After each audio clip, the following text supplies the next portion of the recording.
പഠിച്ചത് എന്താണ് ചാർജ്, എന്താണ് ചാർജിൻ്റെ പ്രോപ്പർട്ടീസ് എന്നാണ്. എന്തായിരുന്നു ചാർജ്?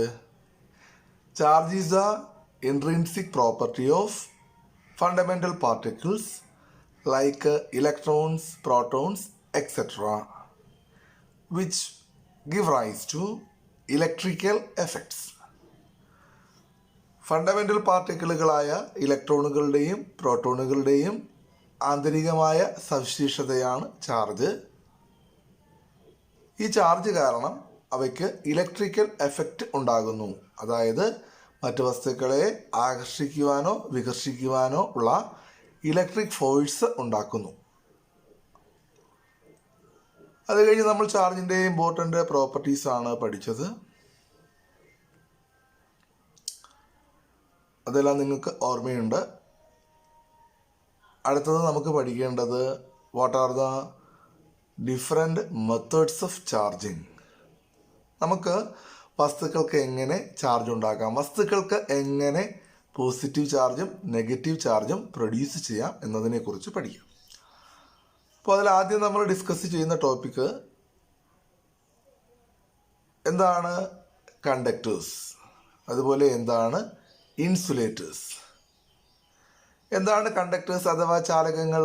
വൈദ്യുതി കടത്തിവിടുന്ന പദാർത്ഥങ്ങളാണ് ചാലകങ്ങൾ. ചാർജിനെ ഫ്ലോ ചെയ്യാൻ അനുവദിക്കുന്ന പദാർത്ഥങ്ങളെയാണ് നമ്മൾ കണ്ടക്ടേഴ്സ് എന്ന് പറയുന്നത്. The substances which allows the flow of electric charges through them are called conductors. Example, എല്ലാ ലോഹങ്ങളും ചാലകങ്ങളാണ്. അതുപോലെ human bodies, animal bodies, liquid solutions, ഇതൊക്കെ എന്താണ്? കണ്ടക്ടറുകളാണ്. വൈദ്യുതി കടത്തിവിടുന്ന അല്ലെങ്കിൽ ചാർജുകളെ ഫ്ലോ ചെയ്യാൻ അനുവദിക്കുന്ന പദാർത്ഥങ്ങളാണ്. കാരണം ഇതിൽ ഒരുപാട് സ്വതന്ത്ര ഇലക്ട്രോണുകൾ ഉണ്ട്. അടുത്ത രണ്ടാമത്തെ വിഭാഗം ഇൻസുലേറ്ററുകളാണ്. കുചാലകങ്ങൾ, വൈദ്യുതി കടത്തിവിടാത്ത പദാർത്ഥങ്ങളാണ് ഇൻസുലേറ്ററുകൾ. The substances which do not allow the flow of electric charges are called insulators. അതിലുള്ള സ്വതന്ത്ര ഇലക്ട്രോണുകളുടെ എണ്ണം വളരെ കുറവാണ്. Example, glass, rubber, plastic, wood, mica, ഇതൊക്കെ ഇൻസുലേറ്ററുകളാണ്. എന്തിനാണ് നമ്മൾ കണ്ടക്ടേഴ്സിനെയും ഇൻസുലേറ്റേഴ്സിനെയും കുറിച്ച് പഠിച്ചത് എന്ന് വെച്ച് കഴിഞ്ഞാൽ, കണ്ടക്ടേഴ്സ് വൈദ്യുതി കടത്തിവിടും, ഇൻസുലേറ്ററുകൾ വൈദ്യുതി കടത്തിവിടില്ല. എന്നാൽ കണ്ടക്ടേഴ്സിനും ഇൻസുലേറ്റേഴ്സിനും നമുക്ക് എന്ത് ചെയ്യാൻ പറ്റും? ചാർജ് പ്രൊഡ്യൂസ് ചെയ്യാൻ പറ്റും. കണ്ടക്ടേഴ്സിലും ഇൻസുലേറ്റേഴ്സിലും നമുക്ക് ചാർജ് പ്രൊഡ്യൂസ് ചെയ്യാൻ പറ്റും. അപ്പോൾ അതുകൊണ്ടാണ് ഈ ടോപ്പിക്ക് ഡിസ്കസ് ചെയ്തത്. അപ്പോൾ നമുക്ക് ശരിക്കും പഠിക്കേണ്ടത് what are the different methods of charging, ഏതൊക്കെ രീതിയിലാണ് നമുക്ക് വസ്തുക്കളെ ചാർജ് ചെയ്യാൻ പറ്റുന്നത് എന്നാണ് പഠിക്കേണ്ടത്. ആദ്യത്തെ മെത്തേഡ് എന്ന് പറയുന്നത് എന്താണ്? Charging by friction or frictional electricity. ഒരു എക്സാമ്പിൾ പറയാം. ഒരു ഗ്ലാസ് റോഡിനെ ചെറിയ സിൽക്ക് തുണിയുമായിട്ട് റബ്ബ് ചെയ്യുകയാണ് എങ്കിൽ ആ ഗ്ലാസ് റോഡിന് ചെറിയ പേപ്പർ കഷ്ണങ്ങളെയും ഡസ്റ്റ് പാർട്ടിക്കിൾസിനെയും ഭാരം കുറഞ്ഞ തൂവലുകളെയൊക്കെ ഫെതേഴ്സിനെയൊക്കെ ആകർഷിക്കാൻ പറ്റുന്നതായി കണ്ടെത്തി. അപ്പോൾ ഇതാണ് when glass rod is rubbed with silk, it is able to attract small pieces of paper. ഒരു വസ്തുവിന് മറ്റൊരു വസ്തുവിനെ ആകർഷിക്കാനുള്ള കഴിവ് കിട്ടി റബ്ബിങ്ങിലൂടെ. Rubbed substance acquire the property of attracting objects.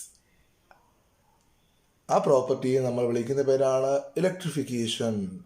അപ്പോൾ എന്താണ് ഇലക്ട്രിഫിക്കേഷൻ? ഒരു വസ്തുവിന് മറ്റൊരു വസ്തുവിനെ ആകർഷിക്കുവാൻ കഴിവുള്ളതാക്കി മാറ്റുക. A body made attracting by rubbing is called electrification by friction. ഫ്രിക്ഷനിലൂടെ, റബ്ബിങ്ങിലൂടെ ഒരു വസ്തുവിന് മറ്റൊരു വസ്തുവിനെ ആകർഷിക്കാൻ കഴിവുള്ളതാക്കി മാറ്റുക. അപ്പോൾ ഒരു വസ്തുവിന് ചാർജ് കിട്ടുന്ന അവസ്ഥയെയാണ് നമ്മൾ ഇലക്ട്രിഫിക്കേഷൻ എന്ന് പറയുന്നത്. അപ്പോൾ വേറെ രീതിയിൽ പറഞ്ഞാൽ the production of charges on a body by rubbing is called frictional electricity. അപ്പോൾ നമ്മുടെ ടോപ്പിക്ക് വളരെ സിമ്പിളാണ്.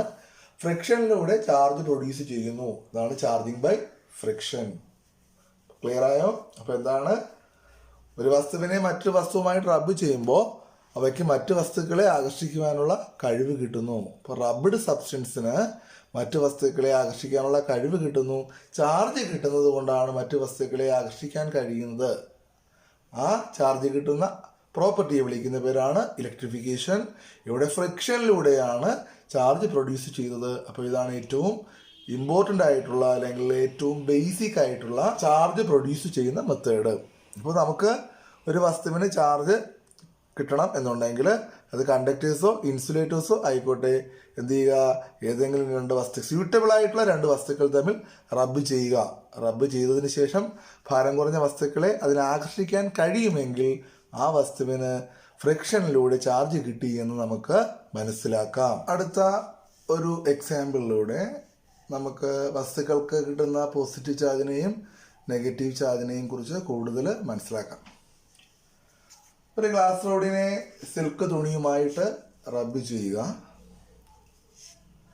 ഇപ്പോൾ ഗ്ലാസിൽ നിന്നും സിൽക്കിലേക്ക് ഇലക്ട്രോണുകൾ ട്രാൻസ്ഫർ ചെയ്യുന്നു എന്നും അതിനാൽ ഇലക്ട്രോൺ നഷ്ടപ്പെട്ട ഗ്ലാസിന് പോസിറ്റീവ് ചാർജും ഇലക്ട്രോൺ ലഭിച്ച സിൽക്കിന് നെഗറ്റീവ് ചാർജും കിട്ടിയെന്നും പറയും. അപ്പോൾ ഇത് തന്നെയാണ് ഏറ്റവും ബേസിക് ആയിട്ടുള്ള ഒരു മെത്തേഡ്. ഫ്രിക്ഷനിലൂടെ ചാർജ് പ്രൊഡ്യൂസ് ചെയ്യാൻ ഉള്ള ഏറ്റവും സിമ്പിളായിട്ടുള്ള ഒരു എക്സ്പെരിമെൻ്റ് ഇതാണ്. നമ്മളുടെ അടുത്ത് ഒരു പോസിറ്റീവ് ചാർജുള്ള വസ്തുവിനെ ഉണ്ടാക്കാൻ പറഞ്ഞാൽ ഉടനെ ഒരു ഗ്ലാസ് റോഡിനെ സിൽക്ക് ക്ലോത്തുമായിട്ട് റബ്ബ് ചെയ്യുക. അപ്പോൾ റബ്ബിങ്ങിന് ശേഷം ആ ഗ്ലാസ് റോഡിന് ചെറിയ പേപ്പർ കഷ്ണങ്ങളെ ആകർഷിക്കുവാൻ കഴിഞ്ഞാൽ ഗ്ലാസ്സിന് ചാർജ് കിട്ടിയെന്ന് പറയാം. അങ്ങനെ ഗ്ലാസ്സിന് കിട്ടിയ ചാർജ് പോസിറ്റീവാണ് എന്ന് കൺവെൻഷൻ. അടുത്ത രണ്ടാമതൊരു എക്സ്പെരിമെന്റിലേക്ക് വരാം. ആംബർ എന്ന് പറയുന്നത് ഒരുതരം മരക്കറയാണ്. ഒരു യെല്ലോ റെസിനസ് സബ്സ്റ്റൻസ് ആണ്. ഒരു മഞ്ഞ നിറത്തിലുള്ള ഒരു resinous means gum like substance ആണ്. അതിനെ ഫർ എന്ന് പറയുന്നത് വളരെ സോഫ്റ്റ് ആയിട്ടുള്ള അനിമൽസിൻ്റെ രോമങ്ങളെയാണ് നമ്മൾ ഫർ എന്ന് പറയുന്നത്. കമ്പിളി പോലുള്ളൊരു തുണി, കമ്പിളി.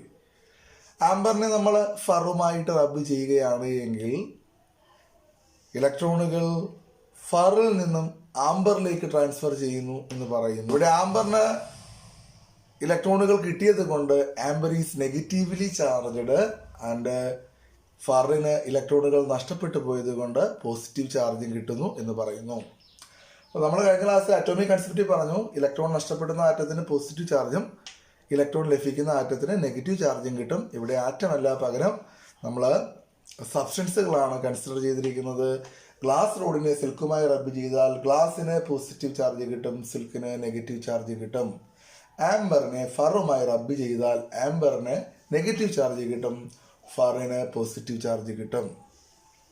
അപ്പോൾ ശരിക്കൊരു ഹിസ്റ്റോറിക്കായിട്ട് പറയുന്ന ഒരു കഥയാണിത്. ശരിക്കും സംഭവമാണ് ഞാനീ പറഞ്ഞിരിക്കുന്നത്. അപ്പോൾ നമുക്ക് പോസിറ്റീവ് ചാർജും നെഗറ്റീവ് ചാർജും പ്രൊഡ്യൂസ് ചെയ്യാൻ പറഞ്ഞാൽ ബേസിക് ആയിട്ട് ചെയ്യേണ്ട രണ്ട് എക്സ്പെരിമെന്റുകളാണ് ഞാൻ ഡിസ്കസ് ചെയ്തത്. അപ്പോൾ ഞാൻ അതിൽ എങ്ങനെയാണ് ഈ പോസിറ്റീവ് ചാർജും നെഗറ്റീവ് ചാർജും ഉണ്ടായത് എന്ന് പറയാം. ഗ്ലാസിനെ ലാറ്റിനിൽ വെർട്ടം എന്നാണ് പറയുന്നത്. അപ്പോൾ ഗ്ലാസിന് കിട്ടുന്ന ചാർജിന് പോസിറ്റീവ് ചാർജിന്റെ പഴയ പേരാണ് വിട്രിയസ് ചാർജ് എന്നാണ് പറഞ്ഞിരുന്നത്. മനസ്സിലായോ?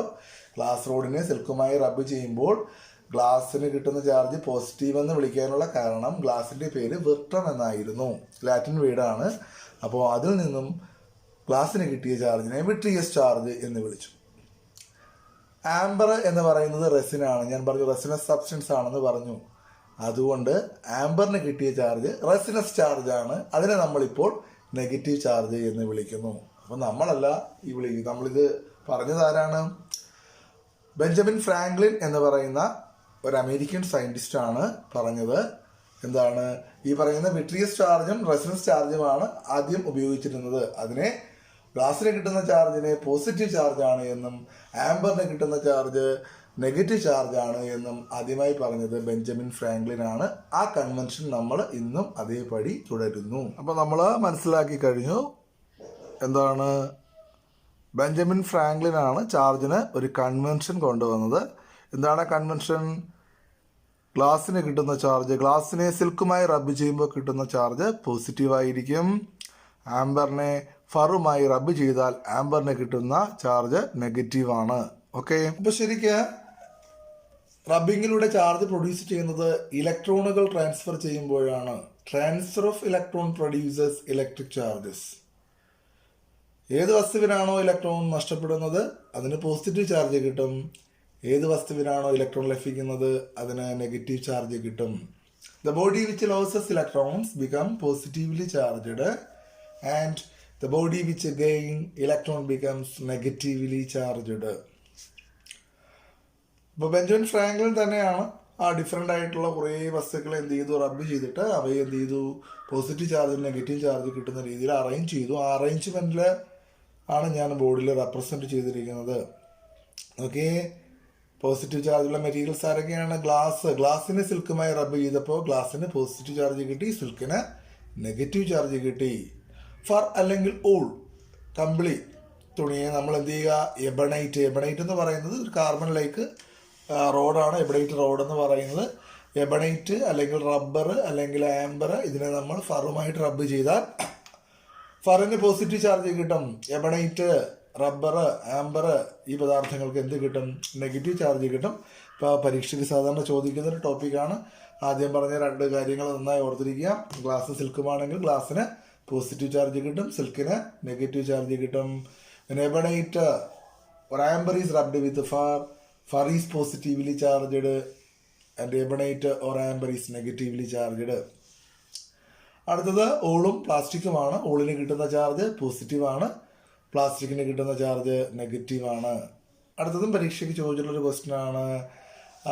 കോമ്പ്, പ്ലാസ്റ്റിക്, നമ്മുടെ പ്ലാസ്റ്റിക് ചീപ്പ് ഉണ്ടല്ലോ, തലകൂതുന്ന ചീപ്പിന് നമ്മൾ എന്താണ് തലമുടിയുമായി റബ്ബ് ചെയ്യുമ്പോൾ അതിനെന്തുണ്ടാകും? ചാർജ് ഉണ്ടാകും. അപ്പോൾ ഡ്രൈ ഹെയറിന് കിട്ടുന്ന ചാർജ് പോസിറ്റീവ് ചാർജാണ്.